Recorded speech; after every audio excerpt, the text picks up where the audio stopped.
Saudara SBY yang mengaku akan turun gunung karena menduga ada kabar bahwa pemilu 2024 ini akan berjalan tidak jujur. Ada settingan bahwa nanti di dalam Pilpres hanya akan ada 2 pasangan calon. Dan ini membuat heboh publik.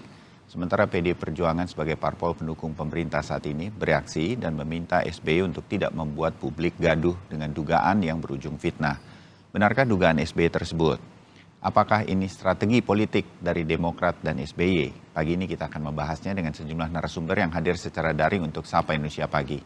Ada politisi senior PDI Perjuangan yang sudah lama banget nggak ketemu, Mas Arya Bima. Selamat pagi, Mas Bima. Selamat pagi, Mas Ya. Bayu. Dan ada, ini juga udah lama nggak ketemu sama saya, Kepala Badan Pembina Organisasi Kaderisasi dan Keanggotaan atau BPOKK DPP Partai Demokrat, Mas Herman Haironi. Mas Herman, selamat pagi. Selamat pagi, Mas Bayu, sehat selalu. Ya, dan pakar komunikasi politik sekaligus Direktur Eksekutif Parameter Politik Indonesia, agak jarang ketemu secara langsung. Kalau daring, hadir terus. Terima kasih untuk program-program di Kompas TV termasuk Sapa Indonesia Pagi. Mas Adi Praitno, selamat pagi dan salam sehat untuk kita semua. Selamat pagi, Mas Bayu. Ya, udah 1 hari setengah lah termasuk pagi ini ya. Saya ke Mas Adi dulu deh kalau begitu. Mas Adi, sebenarnya apa yang kita lihat ini dari Demokrat, Pak SBY, ya, dan juga PDI Perjuangan? Kita publik sedang melihat apa sebenarnya? Nanti baru saya ke Mas Herman dan ke Mas Bima, menurut Anda. Mas Adi? Ya, saya kira ini bagian dari upaya Demokrat menciptakan momentum politik sekaligus pemanasan menyongsong pemilu 2024. Saya membaca secara umum kenapa SBY turun gunung itu, tentu ini tidak terlepas bahwa SBY ingin mengulang success story yang pernah dilakukan oleh Demokrat ketika menang pemilu 2004, 2009, 2014 ya. Itu sikap politiknya, Mas. Caranya gimana? Yaitu dengan mendowngrade bahwa pemerintah saat ini itu salah jalan. Tidak mengherankan kalau kemudian SBY dan AHY silih berganti mengkritik pemerintah. AHY mengkritik bahwa pemerintah saat ini ya tidak lebih dari sekedar gunting pita. SBY lebih menegaskan bahwa di 2024 itu sangat potensial terjadi kecurangan-kecurangan pemilu. 2 variabel inilah yang kemudian menjadi peluru serang Partai Demokrat dengan satu pesan politik bahwa kalau Indonesia ingin maju, maka pilihlah Partai Demokrat dan majukanlah AHY sebagai kandidat capres. Ini kan klaim politik yang sebenarnya ingin disampaikan kepada publik. Cuman kan problemnya SBY itu mirip sebuah berita yang judulnya hiperbolis, tapi beritanya biasa-biasa saja. Oke. Ada kecurangan di 2024, tapi isinya soal setting 2 poros capres, Mas. Ya, soal poros capres itu tentu saja tidak ada indikasi kecurangan apapun. Itu murni soal bagaimana elit-elit partai meyakinkan elit yang lain untuk membuat kongsi politik. Oke. Kenapa SBY misalnya 2014, 2019 tidak bilang itu adalah poros yang hasil dari sebuah kecurangan, karena porosnya juga ada 2, bukan 3 ataupun 4. Oke, kalau PDI Perjuangan kita dapat untuk Demokrat. Mas Adi melihat mengapa kemudian Mas Arya Bima di PDI Perjuangan dan kawan-kawan yang lain termasuk Mas Hasto, Sekjen PDI Perjuangan, agak reaktif berkaitan dengan pernyataan dari Pak SBY. Sebenarnya kan ini biasa saja, mereka juga politisi yang sudah matang juga PDI Perjuangan. Mas Adi? Oh iya, tentu tuduhan kecurangan itu luar biasa, Mas. Karena indikasi kecurangan 2024 yang dilakukan oleh mereka, kata SBY. Ia mengacu kepada partai penguasa dan pemenang pemilu 2019. Bukan mengacu pada kotak kosong dan bukan mengacu pada pohon-pohon. Jadi wajar kalau kemudian PDIP bereaksi. Apalagi pada saat yang bersamaan misalnya, ini kan peluru serangnya beririsan antara SBY dan AHY. Di mana misalnya pemerintah saat ini itu ya hanya dianggap menerima berkah apa yang sudah dilakukan oleh SBY beberapa tahun yang lalu. Ya, 70%, 80% infrastruktur itu sebenarnya sudah di zaman SBY sudah dibangun, dan Jokowi hanya sekedar melanjutkan dan gunting pita. Kan itu sepertinya yang membuat ketersinggungan, dan PDIP tidak terima dalam konteks itu karena dianggap berlebihan, hiperbolis, dan ini sangat potensial memantik reaksi kegaduhan di level masyarakat. Oke, tergambar ini semua. Ini yang saya kepingin pemirsa Sapa Indonesia juga mengerti sedang terjadi apa, paling tidak kita udah dengar dari Mas Adi. Saya langsung ke Mas Herman. Strategi politik, Mas Herman, Pak SBY mau turun gunung. Ya, sangatlah wajar ya. Ya. Pak SBY sebagai pendiri penggagas Partai Demokrat, kemudian 10 tahun memimpin negeri ini, dan saat ini adalah sebagai Ketua Majelis Tinggi Partai. Menyampaikan di depan kader, pertama bahwa kita harus semangat, ya, harus semangat menghadapi pemilu 2024. Dan yang kedua, tentu ada informasi yang ini ada indikasi ke depan akan ada setting. Dan jangan juga kemudian bahasanya dimodifikasi ya menjadi curang. Karena bahasanya Pak SBY tentu mengacu kepada prinsip dasar pemilu. Prinsip dasar pemilu itu kan luber dan jurdil. Ya, langsung, umum, bebas, rahasia, dan jujur dan adil. Ya. Jadi kalau lubernya terpenuhi, ya jujur adilnya juga harus terpenuhi. Dan tentu indikasi itu pasti ada dasar gitu ya. Dan kalau melihat dalam perjalanan menuju kepada pemilu 2024, ya bagaimana kita bisa melihat opini publik yang kemudian dibangun oleh berbagai pihak, narasi-narasi yang dibangun oleh berbagai pihak, ya memang ada arah ke sana gitu. Dan ini bukan berarti pula, jangan diartikan pula bahwa kalau dua calon itu juga demokratis, bukan itu persoalannya. Persoalannya adalah dua juga demokratis, tetapi ini kan disetting, ada upaya untuk dapat ke sana. Dan bahasanya jelas apa yang disampaikan oleh Pak SBY bahwa bisa terjadi. Nah, jadi jangan pula Mas Adi ini terlalu menukik-nukik, dan segera di depan kader dengan caranya beliau untuk menyampaikan semangat dan spirit, kemudian ditangkap oleh berbagai reaksi publik yang dengan representasi narasinya menurut saya ini menjadi terdistorsi gitu ya informasi ini. Okay. Jadi kewajaran inilah yang harus dianggap bahwa kita berada dalam forum yang di hadapan semua kader, menyemangati, kemudian pemilu 2024 ini ada indikasi tidak jujur dan tidak adil, yang bisa, ini bisa ya, bisa memang hanya untuk disetting kelompoknya. Okay. Dan tidak pula menyebutkan seseorang, menyebutkan institusi. Jadi mohon dipahami bahwa ini adalah untuk memberikan pagar kepada kita semua. Ya. Bahwa upaya-upaya ini harus kita jaga supaya betul-betul demokrasi bisa berlangsung secara sehat, adil, dan jujur. Oke, ya Mas Bima, tanggapannya? Artinya begini, kenapa betulkah PD Perjuangan agak tersinggung sekali nih sampai Mas Hasto preskon hari Minggu begitu berkaitan dengan pernyataan Pak SBY yang bocor ke publik, saya menyebutnya begitu. Mas Bim.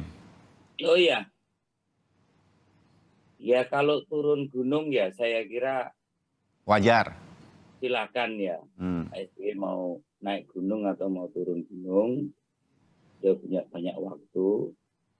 Nah, persoalannya tadi kalau didetailkan entah dari gunung yang mana Pak SBY mau turun. Ini yang jadi persoalan. Akhirnya membuat berbagai statement yang kita lihat prediksi bahwa pemilu tahun 2024 ada gejala tidak adil dan tidak jujur. Juga bagaimana dia bicara mengenai pemilu itu dikaitkan dengan pemilu tahun 2014 atau 2019. Kenapa nggak dikaitkan dengan pemilu 2029 yang waktu itu sangat lebih tidak jujur dalam persepsi publik? Saya melihat ini kekhawatiran tidak ingin terjadinya lagi peristiwa AHY sebenarnya yang tidak mendapatkan partai untuk mencalonkan sebagai capres atau cawapres. Nah, dia inti dari apa yang diekspresikan, diungkapkan Pak SBY ini adalah tidak mendapatkan dukungannya AHY dari parpol. Nah, kalau tidak mendapatkan dukungan, jangan kemudian itu dikatakan dijegal. Ini yang menurut saya penting saya garis bawahi. Jadi apa yang disampaikan Pak SBY ini menunjukkan kekhawatiran beliau kalau sampai ada 2 calon kemudian AHY nggak bisa masuk sehingga dikatakan itu adalah penjegalan. Nah, ini yang perlu diluruskan. Jadi jangan sampai kalau tidak mendapatkan koalisi atau untuk mengusung itu terus kemudian dikaitkan upaya jegal menjegal. Ini sesuatu yang menurut saya konstruksi berpikir Pak SBY yang harus diluruskan. Oh, jadi gini Mas Bima, jadi Anda menilai bahwa Partai Demokrat sudah safari politik, ketemu Nasdem, ketemu beberapa partai, tampaknya belum terbayang sebuah koalisi untuk 2024 oleh Demokrat dan kemudian memancing situasi pernyataan Pak SBY akan turun gunung, begitu menurut Anda ya? Ya, itu upaya pernyataan yang menurut saya menggelikan karena apa ya? Perasaan takut kalah sebelum bertanding karena tidak mampu memformulasikan untuk mengusung ketua umum partai dalam hal ini adalah AHY. Ya, nah, oke. Di dalam hal upaya mengusung ini kan tidak bisa kemudian itu merupakan upaya konstruksi untuk menjegal Demokrat. Oke. Maaf ya, saya tidak. Terbayang, Mas Bima, saya lempar dulu ke Mas Herman ya pernyataan Anda ini. Mas Herman, memang belum kelihatan jelas nih akan berkoalisi apa Demokrat begitu seperti kata Mas Bima. Ya, penjajakan itu ya, komunikasi dengan partai-partai lain saya kira secara intensif sedang dijalin. Jadi memang ini jangan dipersepsikan, justru ini kan persoalan persepsi saja. Jangan dipersepsikan kemana-mana. Sekali lagi, batasannya Pak SBY menyampaikan di depan kader, turun gunung itu ya menyepiriti atau menyemangati para kader, terus kemudian memagari bahwa ini ada indikasi yang bisa terjadi perbuatan yang tidak jujur dan tidak adil. Jadi bukan atas dasar kekhawatiran dan lain sebagainya, tetapi justru ini memberikan pagar kepada siapapun tentu bahwa seluruh rakyat, terutama kepada kader yang hadir pada waktu itu, ya untuk sama-sama bagaimana ayo memagari supaya betul-betul pelaksanaan pemilu tahun 2024 itu dapat dilaksanakan secara jujur dan adil gitu. Nah kalau ada kekhawatiran dan menurut saya tidak, Pak SBY sangat paham dengan bagaimana proses demokrasi. Beliau adalah orang yang sangat panjang dalam dunia pemerintahan dan politik. Jadi tidak adalah kekhawatiran itu.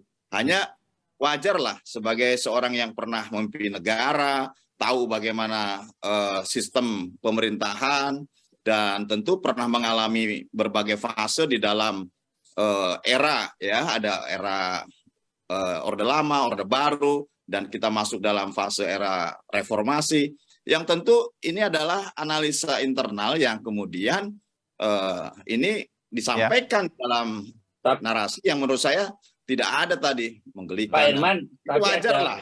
Gitu nah, ya. Mas Herman, Mas Bima. Perlu di garis bawahi yang membahayakan apabila sampai terjadi 2 pasangan calon dan kemudian AHY tidak bisa masuk, ini kemudian dikatakan sebagai instrumen penjegalan. Ini yang ada di kesan saya, statement Pak SBY arahnya ke situ. Ini yang harus diluruskan. Ya, proses demokrasi terjadi, kemudian terjadi 2 calon, itu kemudian dianggap bahwa itu adalah tidak jurdil begitu. Ya, padahal itu hal yang wajar. Saya sampai hari ini sebagai tim sukses 4 kali pilpres Pak Herman. Oke, tahan Mas Bima, Mas Herman. Nggak ada begitu maksudnya. Di Amerika 2 calon ya tidak apa-apa gitu loh. Jadi ya, saya kira ada kesan kalau 2 calon ini adalah konstruksi upaya penjegalan terhadap Demokrat dan AHY.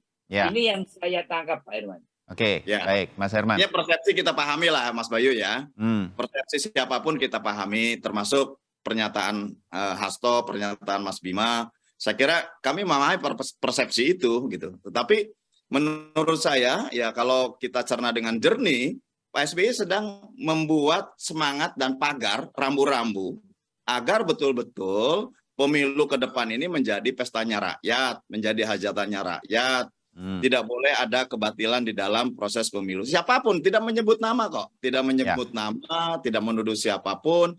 Ya kalau kemudian bahwa tidak ada upaya untuk sampai ke arah yang disebutkan oleh Pak SBY, ya tinggal disebutkan aja bahwa kami tidak ada itu. Silahkan, demokrasi akan dibuat secara sehat dan siapapun bisa mengusung, siapapun bisa berkoalisi, dan tentu bisa bertarung atau berkontestasi secara sehat. Menurut saya itu yang kita tunggu gitu ya. Baik, oke. Berarti saya nanti harus jeda dulu, dan setelah jeda, apakah kemudian kalau terjadi dua calon, seperti Mas Bima katakan, itu berarti tidak jujur adil, atau Mas Herman nanti juga bisa menanggapi, memang Demokrat yang belum berhasil untuk menjalin koalisi. Mas Adi, nanti tolong juga ini dijelaskan mengenai dua calon itu, dalam peraturan tata perundangan pemilu kita, itu memang bisa terjadi, atau tidak harus terjadi, sehingga kemudian tidak ada yang menganggap itu tidak jujur adil.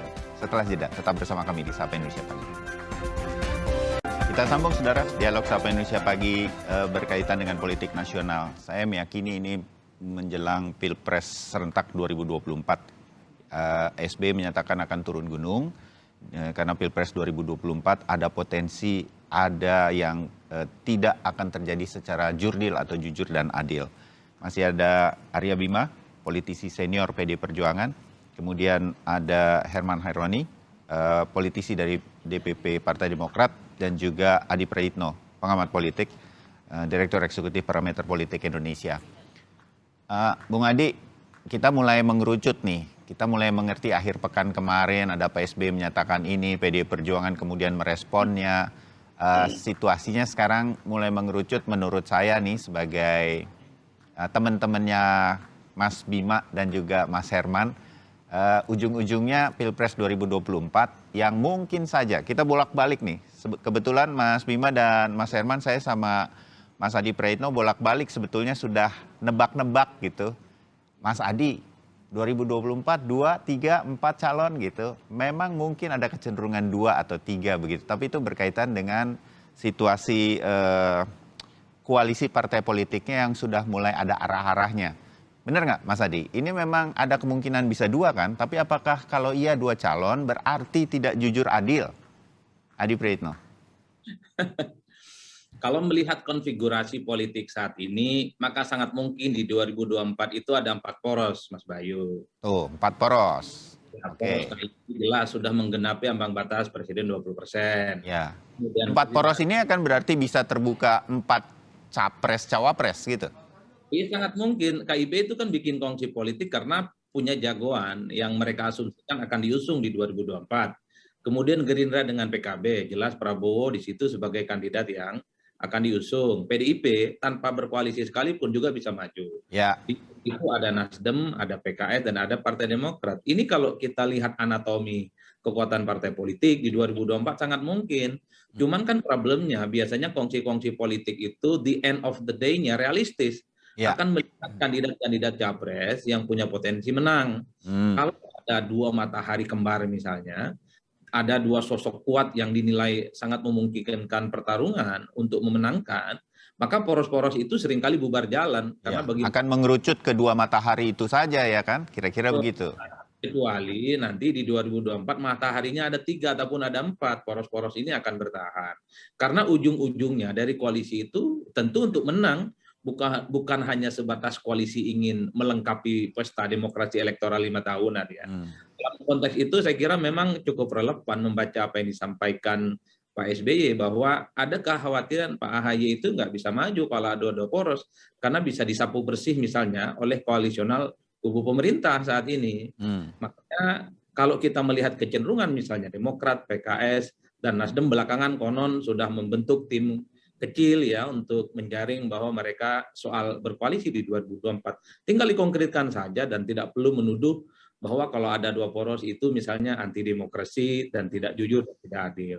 Bagi saya soal poros politik, kongsi politik itu murni bagaimana antar partai ini saling meyakinkan satu sama yang lainnya. Ya. Saya berharap ketika Pak SBY mengatakan ada potensi kecurangan di 2024, contohnya bukan 2 poros politik, tapi misalnya ada indikasi komisioner itu main mata mendukung salah satu kandidat dan partai politik dimenangkan. Ada indikasi misalnya para ASN itu dimobilisasi, digerakkan secara terbuka untuk menguntungkan salah satu capres ataupun partai politik tertentu. Kalau itu variabel-variabelnya, saya kira ini akan jadi warning bagi kita semua. Ya. Cuman ketika contohnya ada setting 2 kandidat di 2024, itu dianggap sebagai indikasi tidak jujur dan tidak adil, saya kira fakta yang diungkapkan sangat mudah untuk dibantu, bahkan dianggap sebagai instrumen nggak penting. Tapi yang paling penting bagi saya adalah Bang Herman Hairon, semakin SBY turun gunung, ini semakin akan membuat Pak AHY itu tidak kelihatan aura politiknya. Menurut Anda begitu, Bang Herman, Mas Herman? Jadi wajar saja sebetulnya kalau nanti mengerucut sampai ke 2 calon, kecuali mungkin betul-betul ada indikasi-indikasi yang lain. Masih akan berkaitan dengan ini, Demokrat dalam 1-2 hari berkaitan dengan isu Pak SBY akan turun gunung, Mas Herman? Ya, saya tadi di awal saya katakan bahwa ya namanya demokratis, 2 calon juga demokratis gitu. Ya. Tapi upaya untuk kemudian hanya menjadikan 2 calon dan kemudian hanya dari kelompoknya gitu ya, dari dari koalisinya, ini kan yang kemudian setting ini menjadi tidak adil gitu. Padahal ya tadi saya setuju bahwa perspektif untuk membangun koalisi itu adalah untuk menuju kemenangan gitu ya. Dan tidak mungkin kita berkoalisi untuk kalah. Berkoalisi untuk kalah kan juga akan menurunkan elektabilitas terhadap partai. Oleh karenanya tetap bahwa memang menuju kepada koalisi ya harus dalam perspektif kita bisa memenangkan capres cawapres dan pada sisi lain bisa menjadi kotel efek terhadap partai. Memang ada indikasi-indikasi yang kuat yang ditangkap Demokrat bahwa ini nanti pasti akan diatur hanya akan ada 2. Sementara secara pergerakan koalisi belum tentu, bisa saja 3 bahkan 4. Kalau jadi 2 ya juga hal yang wajar kan, Mas Herman? Ya begini, kalau memang secara alamiah bahwa itu terjadi ya wajar saja. Tetapi ini kan ada informasi. Ya, jadi mohon dicatat dulu ini supaya tidak berspekulasi dengan apa yang disampaikan oleh Pak SBY. Ya. Ada informasi, ada upaya ke arah sana dan bisa. Nah, kata bisa itu kan bisa terjadi, bisa tidak gitu. Nah kalau kemudian bahwa terjadi berarti benar bahwa informasi awal ini benar memang terjadi penggiringan supaya menjadi 2 calon dan calon ini atas kelompoknya. Tetapi kalau kemudian bahwa tidak ada upaya itu tinggal disampaikan, tidak ada upaya itu dan semua ini didasarkan kepada terhadap koalisi yang alamiah dan membangun koalisi untuk masing-masing juga ingin ke depan menang gitu. Kan tidak mungkin kalau nanti hasil polling dan prospeknya hanya mencapai 10%, kemudian dipaksakan untuk berkoalisi dan hanya dengan mendapatkan suara rendah kan tidak mungkin. Ya, makanya hanya menenggelamkan diri. Ya, makanya kan dari itu kan bahwa dalam proses ya Mas Bayu. Oke. Kan gini, kan ada informasi nih, ada setting. Kan semua setting itu kan bisa dilakukan. Misalnya dengan tekanan instrumen hukum misalnya, itu kan bisa saja gitu. Saya mengatakan bisa saja dan misalkan. Jadi saya tidak pernah menuduh juga. Dan Pak SBY menurut saya kalau kita amati betul kata demi kata tidak ada tuduhan yang eksplisit, hanya mengatakan ada informasi dan bisa. Nah, bisa itu ya tinggal diklarifikasi dong. Kalau memang tidak ada ya tidak ada. Tidak perlu juga kemudian dikembang-kembangkan kepada persoalan kecurangan, ditarik lagi mundur. Masalahnya yang mengatakannya Pak SBY gitu. Ini orang yang kita semua di Indonesia melihatnya sebagai begawan politik juga untuk saat ini. 2 kali memimpin Indonesia. Ini yang masa iya sih gitu Pak SBY kalau bicara hanya tidak berdasarkan data yang begitu akurat. Kira-kira begitu. Mungkin Mas Bima punya tanggapan berkaitan dengan ini gitu, Mas Bim.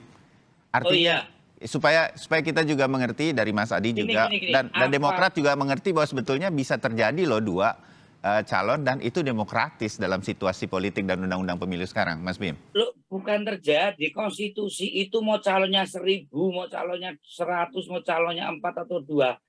Putarannya itu yang pemenang harus 50% plus 1. Itu pasti arahnya itu 2. Daripada lu muter-muter sebelumnya Mbak udah yuk koalisi, bersilaturahmi lah kerjasama yang sekarang silahkan. Ya, karena akhirnya adalah 50% plus 1. Jadi saya tetap tidak mengerti itu Pak SBY dengan statement itu. Apa yang dikatakan bahwa akan terjadi gejala tidak jujur dan tidak adil, apa dia terbayang sewaktu 2004 ke 2009 dia juga mengatur-atur untuk calon ini 2. Menurut saya mungkin dia ketakutan dengan hal yang pernah dilakukan sendiri oleh Pak SBY. Mungkin ini ya. Tidak ada kok. Kalau menurut saya calon 2 itu adalah bagian dari proses konstitusi. Bahwa calon ini nanti adalah pemenangnya 50% plus 1. Bahwa sebelum masuk kontestasi itu terjadi silaturahmi, kerjasama, ataupun namanya koalisi, itu saya kira sesuatu yang sangat dinamis. Nah, kalau Pak SBY atau Pak AHY atau Demokrat tidak mendapatkan teman untuk bekerja sama dan tidak jadi diusung, prosesnya sangat demokratis. Jangan itu kemudian dikatakan adalah terjadi kecurangan.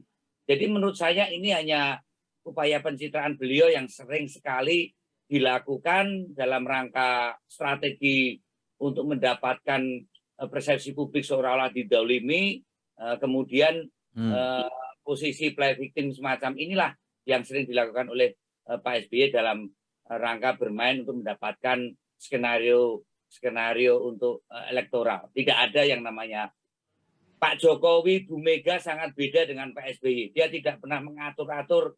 Pak SBY kan dalam pemerintahan waktu itu, ya. Bu Mega melaksanakan pemilu yang menang Pak SBY, ya, tidak pernah diatur-atur, menskenariokan. Begitu juga pada pemilu 2014 tidak ada yang mengatur-atur, ya. Jadi menurut saya sebenarnya saya tidak boleh untuk ngomong kayak gini karena beliau adalah presiden juga. Tetapi statement itu bersayap yang akhirnya menimbulkan kegaduhan dan ada kecenderungan ini adalah upaya saja ingin mendapatkan satu opini yang dimainkan untuk mendapatkan popularitas. Saya tidak lebih dari itu, nggak ada yang namanya cara-cara untuk menggiring atau cara-cara yang tidak jujur. Bahwa untuk 2 calon, saya ini kan 4 kali jadi tim sukses. Dan saya kira bagus kalau koalisi-koalisi itu tidak di persimpangan jalan atau di tengah jalan. Koalisi atau kerjasama antar partai mengusung kandidat itu sangat berkaitan dengan visi, misi, kebijakan, program yang kan panjang. Ya, oke. Menurut saya konstitusi memang akhirnya di titik akhir ada 2 calon, 50% per 1, berapapun calonnya.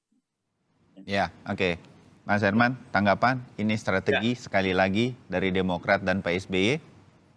Ya, saya sih hanya ingin menundukkan kembali kepada substansi yang disampaikan oleh Pak SBY. Jadi memang ini hanya menimbulkan spekulasi narasi lah gitu ya.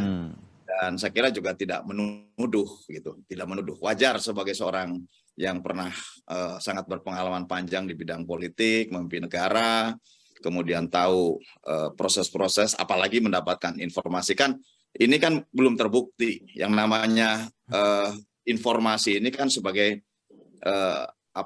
input awal yang kemudian tadi saya katakan di awal Pak SBY sedang membangun spirit dan memberikan pagar, ya, memberikan pagar bahwa ini jangan sampai terjadi seperti itu. Jadi ini warning lah dari Pak SBY. Menuduh kepada seseorang, menuduh kepada Mas Bimo dan kawan-kawan, saya kira langsung ditembak aja Pak Herman. Datanya mana di titik ini terjadi. Dan ini kan disampaikan di dalam forum masih panjang, Pak. Rapimnas internal kami gitu di depan kader gitu, supaya para kader bersemangat dan tentu ayo sama-sama kita paling tidak ya dengan berdoa dan dengan caranya masing-masing lah gitu ya. Oke, hal semacam itulah yang mudah-mudahan nanti. Ini juga tidak mengatakan proses tidak demokratis. Mohon maaf Mas Bayu ya. Dia juga tidak mengatakan kalau 2 itu tidak demokratis, bukan gitu ya. Hanya clear. Ada proses, ada indikasi bahwa akan disetting hanya akan menjadi 2 kandidat yang itu pun 2 kandidat dari kelompoknya mereka gitu. Menurut saya cukup clear sekarang dari Demokrat bagi publik. Jangan disetting seolah-olah Demokrat dan AHY menjadi korban. Inilah play victim yang saya kira tidak ada perspektif atau dugaan seperti itu bahkan di publik. Tapi kalau netizen saya membacanya. Kalau narasi silakan aja karena itu adalah hak dari siapapun ya. Karena biasa merasa strategi play victim itu Pak SBY. Karena sudah tahu begitu ya, Mas Bima yang bisa mengerti itu karena memang sudah banyak asam garamnya kalau itu. Tetapi saya bagian akhir. Saya juga mengikuti ya dari awal, jadi saya juga tahu apa yang dimaksud oleh Pak SBY, jadi tidak ada lah indikasi playing victim dan lain sebagainya. Dimengerti, cukup clear dari Demokrat. Tapi di bagian akhir ini, izinkan saya kepingin tahu, Mas Adi ya, kita mengamati terus nih dari sejak tahapan-tahapan awal pemilu begitu. Memang posisi, mumpung ada Mas Herman nih, memang posisi Demokrat itu belum aman ya? Anda melihatnya seperti apa? Saya kan melihatnya ada kemungkinan Demokrat itu akan berkoalisi dengan Nasdem dan PKS karena sudah koalisinya akan di sana. Apa ini juga belum aman menurut Anda? Singkat bisa, Mas Adi?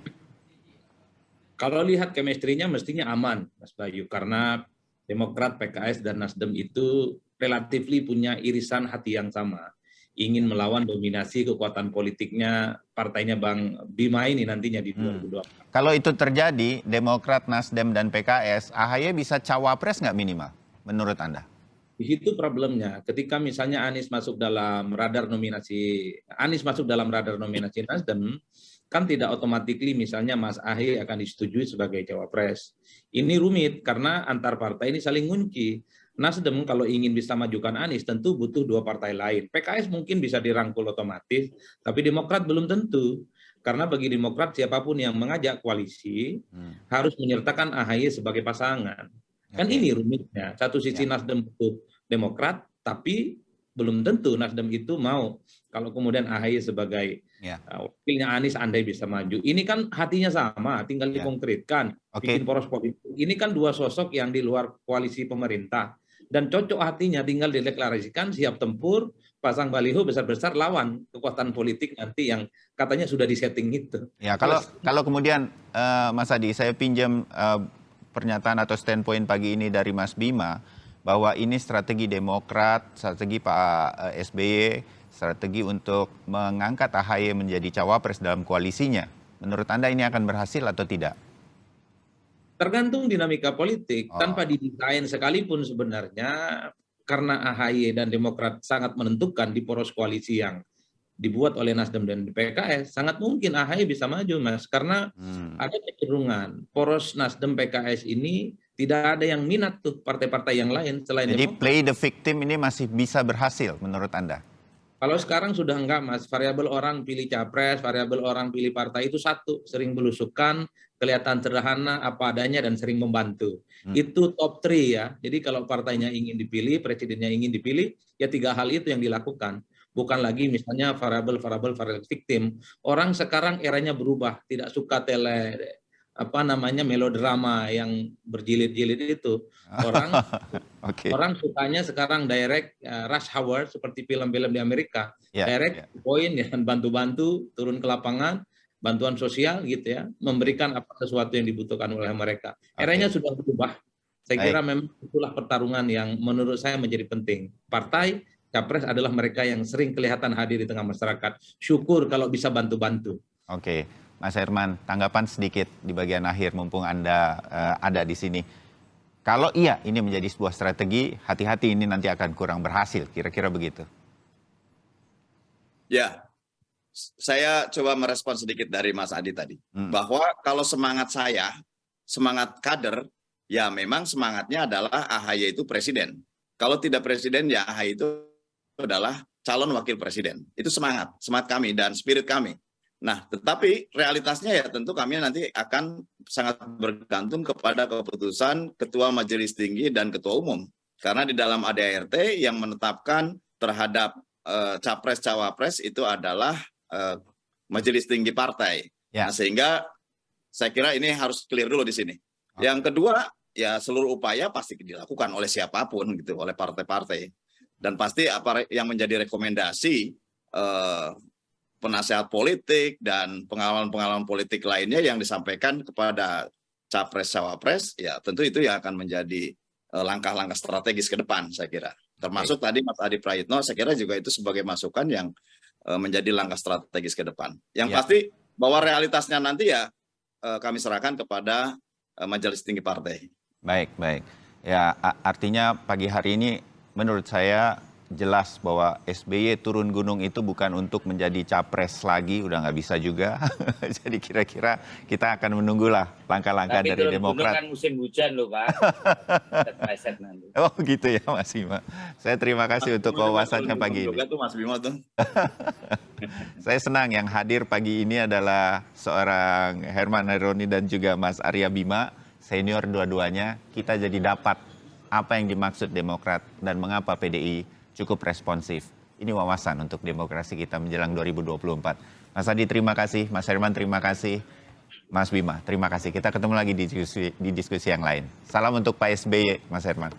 Terima kasih Mas Bayu. Ya. Terima kasih. Saya sampaikan nanti. Pak Adi. Ya, selamat pagi, salam sehat. Salam ke Mbak Mega, Mas.